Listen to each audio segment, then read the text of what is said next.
All right. Hi. Welcome to this open day taster lecture. I'm Dr. Robert Lee. I'm an assistant professor here at Cambridge. I'm at Selwyn College. You can probably hear from my accent that I'm from the United States, which is also the focus of my research. More particularly, I research the United States as a colonial power in the 19th century. Now, you might not think of the United States as a colonial power. You may have had some lessons related to the American Revolution or the age of revolutions when the United States was talking about when the United States was born in a war for independence, creating a new constitutional republic that gradually expanded the franchise to white men, regardless of property requirements. And of course, the United States did all these things. But part of the process of joining the family of Western European nations, which was the aspiration of the United States after independence, also meant claiming an imperial inheritance. When it was founded, the United States claimed more land controlled and occupied by indigenous nations than was controlled and occupied by European settlers and their descendants. Throughout the 19th century, it added territory to its domestic empire and promoted the colonization of that space. Its takeover, this land's takeover from indigenous nations, it took over this land from indigenous nations and it redirected it into the hands of settlers, speculators, corporations, states, and others. Now, my work as a historian examines those practices and their legacies. Combining, on the one hand, a great deal of archival research, and on the other, getting an assist from new digital methodologies that were not readily available to previous generations of historians. Let me start my, my presentation here. One second. Okay, I hope that's visible. So what I really want to talk about today is to tell you about a recent project that I worked on related to the history and legacy of land-grant universities. The project was called Land Grab Universities, as you can see here, and it's about the Morrill Act of 1862, one of the most consequential land laws passed by the United States in the 19th century at a time when it was passing thousands, literally thousands of land laws. This is one of the most important ones. The Morrill Act funded the creation of land-grant universities, the land-grant university system in the United States, and I'll tell you more about it in a moment. Let me just say up front that the argument I'd like to make in these 20 minutes or so that I have is that the Morrill Act was not a federal donation of land, which is how it has traditionally been seen. That's been its reputation. Rather, it was a form of colonial extraction. It was a wealth transfer from nearly 250 indigenous nations to 52 land-grant colleges across the United States. Now, you might have heard of some of these schools. They included institutions like the Massachusetts Institute of Technology, the University of California, Berkeley, where I did my PhD, Cornell University. Early on, they included Yale University and Brown University and a whole slew of state universities across the United States. But let me tell you more about what a land-grant university is. So today, land-grant universities are associated with the Morrill Act of 1862, otherwise known as the Land-Grant College Act, which distributed public land to US states to endow agricultural and mechanical colleges across the country. Now, this practice, the practice of making these types of grants of land to endow colleges, is much older than 1862. If you go all the way back to the Tudor conquest of Ireland in the 16th century, you'll find lands being expropriated there that are being used to financially support the foundation of Trinity College Dublin, for instance. It's around the same time that colonization of North America by the English is starting up. In Jamestown, in Virginia, in 1618, a college is founded called Henrico, after King Henry, with a 10,000-acre land grant of land that had recently been seized from the Powhatan Confederacy in Virginia. The university didn't last long. There was an uprising a few years later. It never taught a class, but the model the model that was used in North America to take indigenous land and redistribute it into the endowments of universities continued. Harvard University, the oldest surviving university in North America, the College of William and Mary, Yale University, they all received land grants of some kind from colonial governments. Some of Harvard's earliest land grants came from the Pequot Nation, which was nearly destroyed by the colonists in the 1630s. Yale had a land grant waiting for it before it even existed. It was written into the colony's statutes, awaiting the foundation of a college to become its beneficiary. It's actually difficult to find colonial era colleges in North America that did not receive this kind of funding assistance. My undergraduate alma mater, Columbia University in the city of New York, originally called King's College in honor of its charter by George II, received these colonial grants of expropriated indigenous land as well. I'll show you one. So here's a map of the province of New York from 1779. It details the various land grants that have been given out across the colony. You can't really tell from first glance where this is, so let me just explain a little bit. On the left, on the far left, that body of water, that's Lake Ontario. These sort of straight red lines here are basically the border with between the United States and Canada today. And then the curvy red line going down the east side of the map is the Connecticut River, which goes down through Connecticut. So let me zoom in and show you one of these parcels. If we zoom in near the Connecticut River, we see in the middle here a parcel for the governors of King's College. This is a couple of 100 miles away from New York City. That's a really important point here. This is land not to build the college on. It's land to sell or to lease, to raise funds to offset the operating costs of the college itself. It's also land that had been seized from the Abenaki, who had long owned and occupied it. After the American Revolution, which was taking place, which was going on when this map was drawn, King's College is going to drop its name, and it's going to become Columbia University after Columbus. The new United States may have declared independence, but it didn't go about renouncing these grants. It not only embraced this practice, it expanded it, doling out lands taken from indigenous nations to fund higher education around the United States. So where did the Morrill Act come from? Let me give you some more background here. In the first half of the 19th century, the federal government of the United States redistributed Choctaw land to aid Jefferson College in Mississippi, helping to fund the education of Jefferson Davis, one graduate and the future president of the Confederacy during the U.S. Civil War in the 1860s. In the early decades of the 19th century, the United States embraced a regular practice of assigning public land to state colleges when territories filled with settlers and achieved statehood.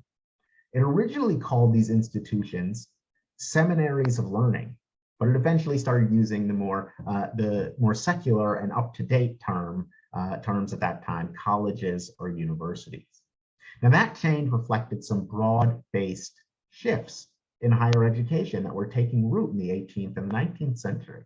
There was a gradual move from education for the ministry to more secular professions. And especially in the 19th century, what we see is a push toward more practical forms of scientific education, specifically the mechanical arts and the agricultural sciences.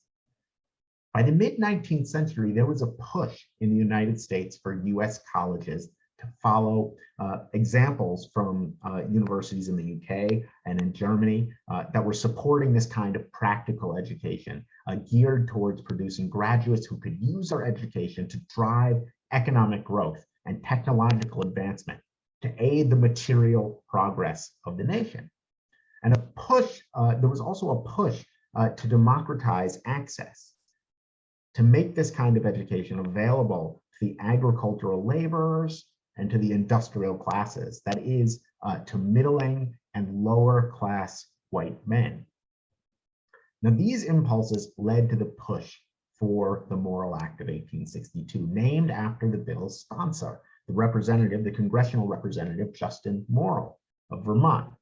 The bill passed in 1862. It was one of 3 landmark land laws passed that year. The others were the Homestead Act and the Pacific Railway Act, which funded the Transcontinental Railroad in the United States. The Morrill Act came third. The Morrill Act didn't invent the land-grant university. It didn't invent this funding form, but what it did do was create a sweeping national program, a land-grant university system, which would flourish in the mid-19th century and become a real powerhouse in the educational landscape of the United States in the 20th century. The law was signed by Abraham Lincoln, and the act would distribute public domain land to either establish or aid these colleges across the United States. Now, today, these are thriving universities, but they seldom ask who paid for their grants and their good fortune. Now, not asking that question has been something of a pastime in the United States. Just one example: a couple of years ago, at the inauguration of President Joe Biden, Vice President Harris celebrated in her speech how, quote, "in the middle of the Civil War, Abraham Lincoln saw a better future and built it with land-grant colleges." But behind this myth of effortless prosperity, of sort of manna from heaven for the endowments of land-grant universities, lies what really was a massive transfer of resources, of wealth that was being masked as a donation from the federal government. Now, the Morrill Act worked by turning land expropriated from tribal nations into endowments for higher education. In all, the act redistributed nearly 11 million acres. Now, that is an area about the size of Denmark, or as I checked earlier, it's about 25 times the size of Cambridgeshire. It's more than 1,000 times the size of the city of Cambridge. It's more than 15,000 times the size of the University of Cambridge. And it's about 1.3 million times the size of Selwyn College, where I'm a fellow. This landmass was broken up into almost 80,000 parcels, scattered across 24 states in the United States. And according to federal records, the land came from about 250 different tribal nations, acquired by the United States through more than 160 land cessions. Now, these were mostly coerced sales, but they were often totally uncompensated land takings. The money raised from the land provided land-grant universities with the equivalent of about $500 million in today's money, at a time when these colleges were tiny and just starting out. It was seed money that enabled these universities to grow into what they are today. But I'm getting ahead of myself. Let me show you another map. It's really important to know that this is not how historians have usually thought about the Morrill Act, how it worked, what its implications were. The traditional frame, when you look at the literature, and there is a lot of it on the Morrill Act, on land-grant universities, is a theme called democracy's colleges, often with a question mark.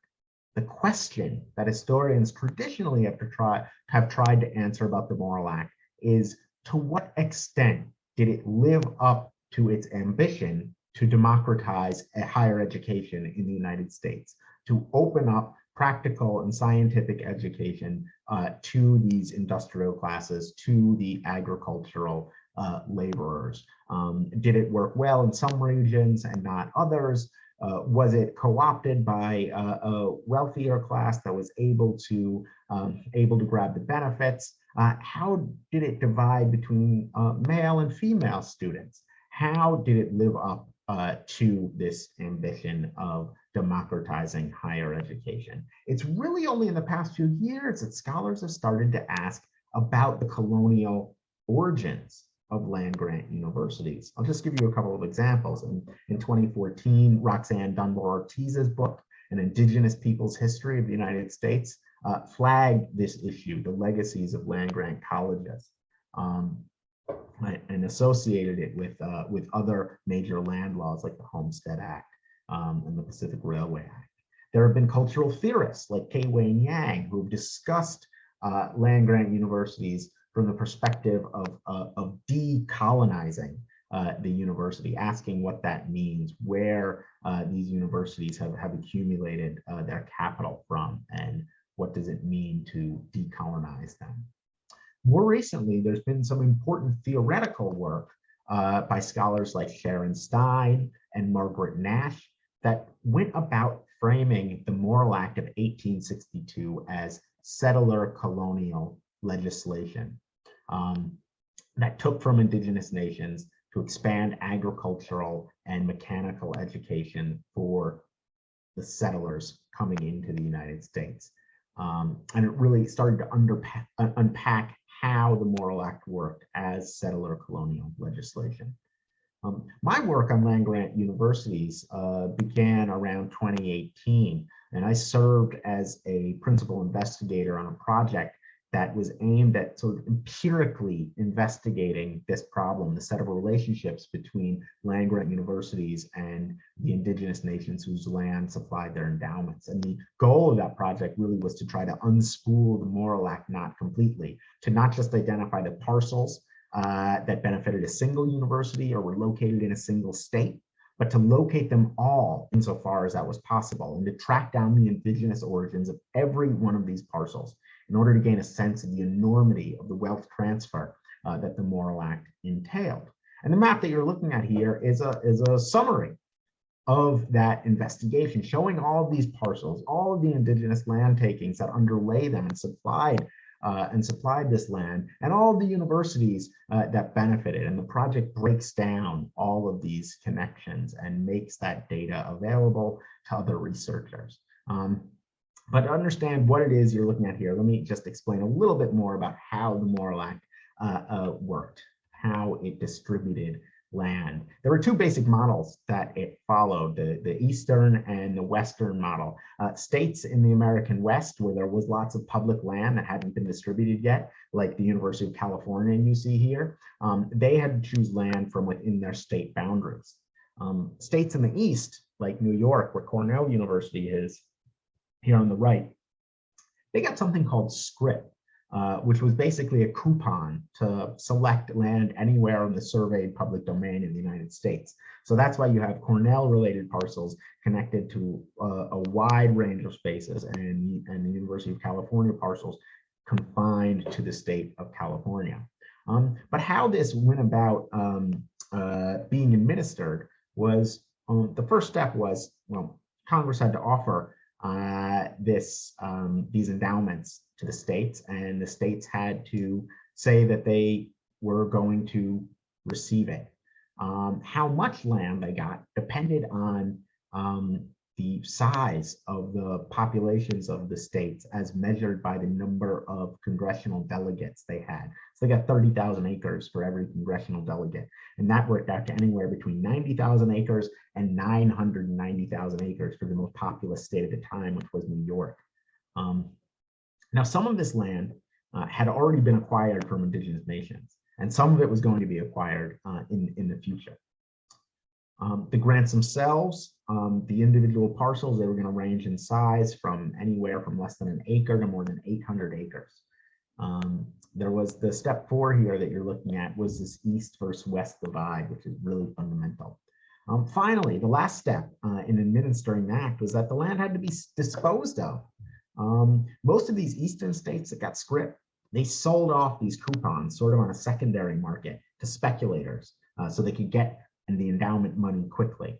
A number of the western states set up land offices, and they selected the land within their states, and they slowly sold it over time. Some of them we found in this investigation, about 5% of the land was never sold at all, and is still held by the states for the benefit of these colleges. Now, what did this all amount to? What legacies did it leave? What impact did it have?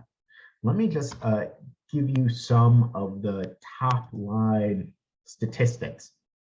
Well, this video runs through the website and interactive maps that we designed to explain the significance of this wealth transfer. The act gave away 10.8 million acres to 47 states, which sold or leased land and funneled the endowments to 52 universities. Most of these universities are public universities. Some of them were private. The land itself came from nearly 250 tribes and nations whose land is claimed by the United States through 162 treaties. These are ratified and unratified treaties, outright land taking, seizures of land. And when you look at how much was paid, and this is really important, it amounts to roughly $400,000 was paid through treaties to indigenous nations for this land, although I should say that many got nothing at all. And from this same land, nearly $23 million was raised. That's a ratio of about 57 to 1. So for every $1 the US spent to acquire the land, it could sell the land for $57. Now the difference there is a measure of the power of the United States as a colonizing power. Now in contemporary dollars, what are we talking about when it comes to these endowments? They're worth about $500 million today altogether, and that's before they're put to work earning interest for the universities. That is just the principle that was derived. And what you can see on the map that you saw before was the 80,000 parcels spread across all these states. And what you can do on the website here, and what you've seen over the last minute or so, is how you can explore all the connections between the universities, the indigenous nations, and locate all the parcels. There are about 80,000 pages on this website, one for each one of these parcels, and each one has a story of who it came from, who it went to, and why that transfer matters. You can fly through the maps, you can locate yourself, you can zoom in and out. They're a lot of fun to play with. I'd urge anyone to check it out if you're interested in the history of the United States in the 19th century.